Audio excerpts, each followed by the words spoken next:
প্রিয় দর্শক, আসসালামু আলাইকুম। বিএনপি স্থায়ী কমিটির সদস্য আমির খসরু মাহমুদ চৌধুরী বলেছেন, বাংলাদেশের মানুষ কোনো মহানায়ককে প্রতিষ্ঠিত করার জন্য জীবন দেয়নি বা জুলাই বিপ্লব হয়নি বা আন্দোলন করেনি। দেখুন, উনি আরো বলেছেন, বাংলাদেশের মানুষ গণতন্ত্র প্রতিষ্ঠার জন্য এই আন্দোলনটা করেছে।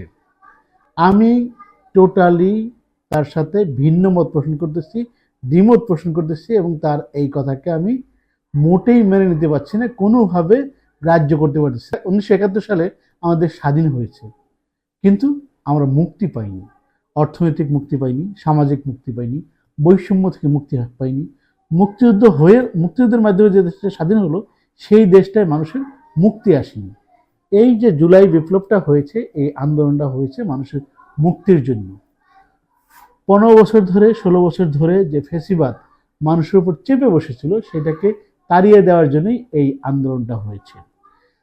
এক দলকে তাড়িয়ে দিয়ে আরেক দলকে ক্ষমতায় বসানোর জন্য এই আন্দোলন হয়নি।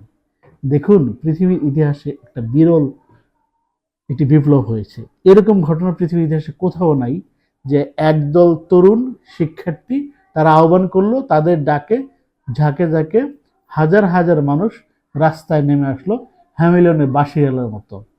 উদয় হলো আমাদের নাহিদ ইসলাম, মাঝে মাঝে এসে 2-4টা বক্তব্য দিয়ে চলে যাচ্ছে, আর তার নেতৃত্বে পুরো দেশ আন্দোলনে ঝাঁপিয়ে পড়লো এবং শেখ হাসিনাকে তাড়িয়ে দিল। এটা আপনারা সবাই জানেন। কিন্তু এই আন্দোলন যে হলো, শেখ হাসিনাকে তাড়িয়ে দেওয়ার যে আন্দোলন হয়েছে, এই আন্দোলনে কিন্তু বিএনপি অংশ নিয়েছে, জামাত অংশ নিয়েছে, সকল ফ্যাসিস্ট বিরোধী, সকল হাসিনা বিরোধী, সকল অত্যাচার, নিপীড়ন, নির্যাতন বিরোধী মানুষ অংশ নিয়েছে। কিন্তু দেখুন, মজার একটা বিষয় হচ্ছে, বিএনপি এবং জামাত গত 16 বছর ধরে এই সরকারের বিরুদ্ধে, এই শেখ হাসিনা ফ্যাসিস্টের বিরুদ্ধে আন্দোলন করে যাচ্ছে, এবং তাদের হাজার হাজার কর্মী এই আন্দোলনে নিহত হয়েছেন, শহীদ হয়েছেন, এবং জুডিশিয়াল কিলিংয়ের শিকার হয়েছেন। অনেক মানুষ পঙ্গু হয়েছেন, তারা মামলার রেকর্ড করেছেন। কিন্তু এই যে বিএনপি জামাত যে ডাক ডেকেছে মানুষকে, তাদের ডাকে কিন্তু সাড়া দেয়নি। কারণ হচ্ছে, মানুষজন ধরে নিত যে যতই নির্যাতন হোক, নিপীড়ন হোক, এটা তাদের অভ্যন্তরীণ ব্যাপার বা দুই দলের ঝগড়ার বিষয়।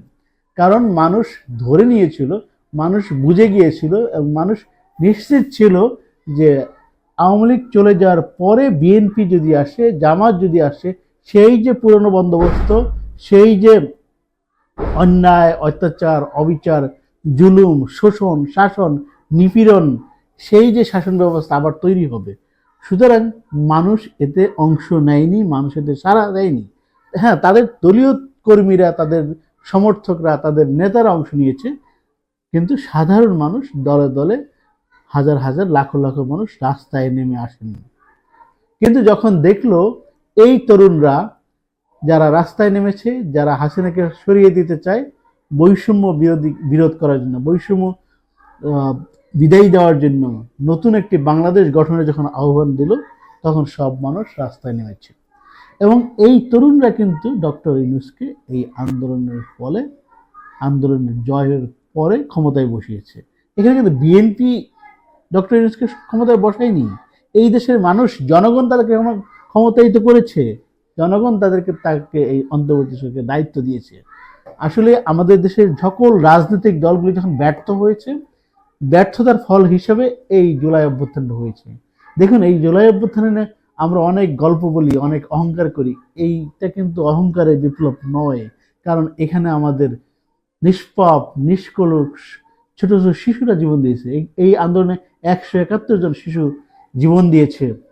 বিষয়টা আসলে আমরা যতই গ্লোরিফাই করার চেষ্টা করি, বিষয়টা ওইরকম নয়। এটা একটা বেদনার বিষয়। ঠিকমতো তাদের দায়িত্ব পালন করতে পারিনি বলে এই শিশুদেরকে জীবন দিতে হয়েছে। এর উপর দাঁড়িয়ে যে অন্তর্বর্তী সরকার, সেই সরকার সংস্কার না করা পর্যন্ত, দেশের সুষ্ঠু একটি কাঠামোগত সংস্কার করার আগ পর্যন্ত কোনোভাবেই তাদেরকে তাড়িয়ে দেওয়া বা তাদেরকে সরিয়ে দেওয়ার ঠিক হবে না।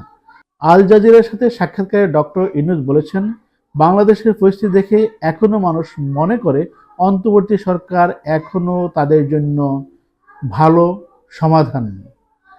তারা তো অন্তর্বর্তী সরকারকে চলে যেতে বলছে না, বা আজই নির্বাচন দিতে যাচ্ছে না। এই কথার সূত্র ধরে আমাদের বিএনপি স্থায়ী কমিটির সদস্য ডক্টর আমির খসরু মাহমুদ চৌধুরী এই উক্তিটা করেছেন। দেখুন, আমি মনে করি সবাইকে ধৈর্যের সাথে সুন্দর একটি মানুষকে দিক নির্দেশনা দিয়ে যে তারা ক্ষমতায় গেলে কি করবেন সেইটা বলে তারপরে নির্বাচনের জন্য চাপ দেওয়া উচিত। দেখুন, এটা নিশ্চিত যে এখন যদি একটা ন্যূনতম একটা